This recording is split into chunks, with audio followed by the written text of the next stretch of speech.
Nosso protagonista Red Harlow tem uma história muito semelhante à de outros personagens da Rockstar, mas principalmente a sua história é muito parecida com a que já foi vivida por Max Payne. E essa curiosidade se torna ainda mais interessante quando você compara as origens dos dois jogos, já que muita gente poderia pensar que, pelo fato dos dois terem sido lançados pela Rockstar, seria óbvio que eles tivessem semelhanças, mas na verdade ambos foram desenvolvidos por outras empresas e então adquiridos pela Rockstar para serem lançados por ela. Como a gente bem sabe, o Max Payne foi criado e desenvolvido pela Remedy, que ficou a cargo do desenvolvimento até o Max Payne 2. Enquanto isso, Red Dead Revolver foi criado pela Capcom. Só depois foi adquirido pela Rockstar depois de um estágio bem avançado no desenvolvimento e então passando pelas modificações necessárias para ser lançado por ela. Tanto que a gente vê que várias coisas que existem no jogo, como o visual do próprio Red Harlow, já estavam bem definidas antes de passar para a mão da Rockstar. Mas em ambos os jogos a gente vê os dois personagens vivendo basicamente a mesma história. Ambos perdem suas famílias por conta de conspirações envolvendo esquemas de grandes autoridades. E sem terem mais nada a perder, partem em vingança acabando com cada um dos envolvidos até chegarem no grande responsável por tudo. Max perde a mulher e a filha para um bando de noiados por uma nova droga chamada Valkyr,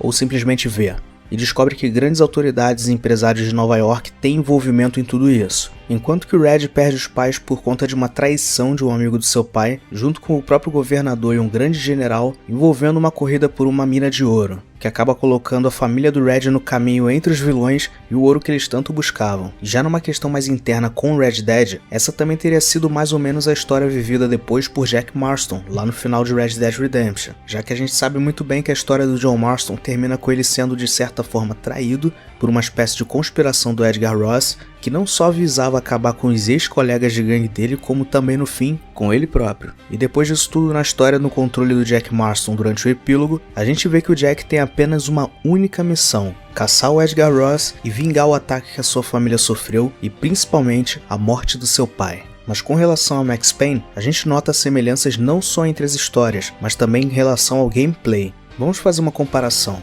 Ambos são jogos de tiro em terceira pessoa, com jogabilidade e segmento linear, mas tendo um mínimo de exploração e algumas pequenas coisas coletáveis pelos cenários. E também ambos protagonistas têm habilidades especiais envolvendo as suas habilidades com tiro. O Max Payne a gente vê que ele tem aquele famoso bullet time, que foi inspirado nos filmes do John Woo, com todos aqueles efeitos de câmera lenta, enquanto que o Red Harlow deu início àquilo que a gente conheceria como Dead Eye, que também põe o jogo em câmera lenta, te permitindo marcar exatamente onde você quer acertar nos seus alvos, no caso os inimigos. E com o fato de Red Dead Revolver ter vindo 3 anos depois, e com tantas semelhanças, é difícil não pensar que a Capcom poderia muito bem ter se inspirado no jogo da Remedy para criar o seu Velho Oeste com essa mesma essência. Para isso basta, claro, a gente ver as semelhanças entre os dois jogos, e o fato de que os dois são ótimos.